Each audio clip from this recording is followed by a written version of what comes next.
ক্ষমতা যার দেশ এই স্লোগান থেকে আমাদের বের হয়ে চলে আসা, ঠিক কিনা?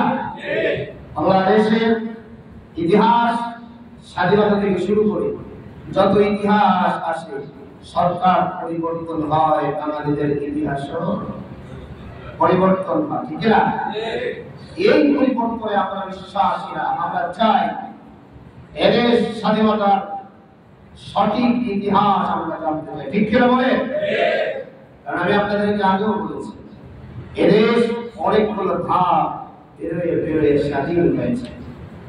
আমরা ইতিহাস চালিয়েছি আন্দোলনের মাধ্যমে, হাজার হাজার ওলামায়ে কেরামের রক্তে রঞ্জিত ওরা ভারতবর্ষটা হয়েছিল। ওলামায়ে কেরামের সারি সারি লাশ গাছের ভিতরে ঝুলছিল। ওলামায়ে কেরামের শরীরের রক্তের কারণে কাজলা নদীর মতো একটা নদীর পাড়ে রক্তাক্ত হয়ে গিয়েছিল। ইংরেজ খেদাও আন্দোলনে আমরা সফল হয়েছি, কিন্তু আমরা আমাদের অধিকার পাইনি। তখন আবার ভারতবর্ষের জুলুম নির্যাতন, আবার সংগ্রামে আমরা একটা দেশ পেলাম, পাকিস্তান। কি হলো অবস্থা?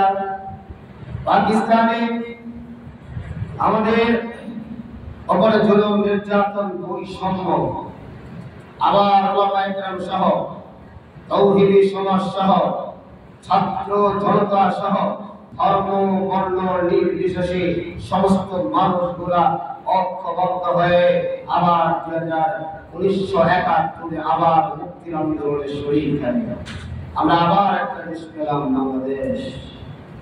কিন্তু সেই সময় থেকে আজ পর্যন্ত এই 52 বছরে যারা যখন যে অবস্থায় এদেশের ক্ষমতা দখল করেছে, যাদেরকে যখন যে অবস্থায় আমরা এদেশের প্রতিনিধিত্ব করেছি,